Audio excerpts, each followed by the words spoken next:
Friends, இந்த moms கிச்சனில் பருப்பு ரசம் ஈஸியாக எப்படி வைக்கிறதுன்னு பார்க்கலாங்க. இதுக்குன்னு தனியாக வேக வைக்கிறது இல்லைங்க. சாம்பார் வைக்கும் போது 2 ஸ்பூன் பருப்பு தண்ணி எடுத்து வச்சுருந்தாங்க.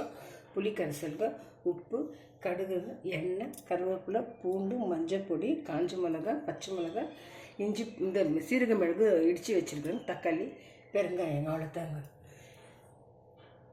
இப்போ எண்ணெய் சூடாகிடுச்சு, கடுகு போட்டுக்கலாங்க. பூண்டு, காஞ்ச மிளகாய், பச்சை மிளகாய் இடித்து வச்சு மெழுகு சீரகம் போட்டு ஃப்ரை பண்ணிக்கலாங்க. கொஞ்சம் கொடுத்துட்டு வச்சுக்கணும். இதை பருப்பு தண்ணி வச்சுக்கலாங்க. இதோட புளி கரைசல் பிடிச்சிக்கலாங்க. கொஞ்சம் சால்ட் போட்டுக்கலாங்க. பெருங்காயம் தூளுங்க. தேவைக்கப்போ தண்ணி ஊற்றிக்கலாங்க. ஒரு ரசம் கொதிச்சு ரொம்ப கொதிக்கக்கூடாதுங்க. ரசம் கொதி வந்து கொத்தமல்லி போட்டுட்டு இறக்கிடலாங்க ஃப்ரெண்ட்ஸ். ரசம் ரெடி ஆகிடுச்சிங்க ஃப்ரெண்ட்ஸ். இது ஈஸியாக பண்ணலாங்க. ரொம்ப நல்லதுங்க. இது செஞ்சு நீங்களும் ட்ரை பண்ணுங்கள். ஈவன் ஸ்டூடெண்ட்டு பேச்சுலர்ஸ் எல்லாம் கூட செய்யலாங்க. தேங்க்யூ ஃபார் வாட்சிங்.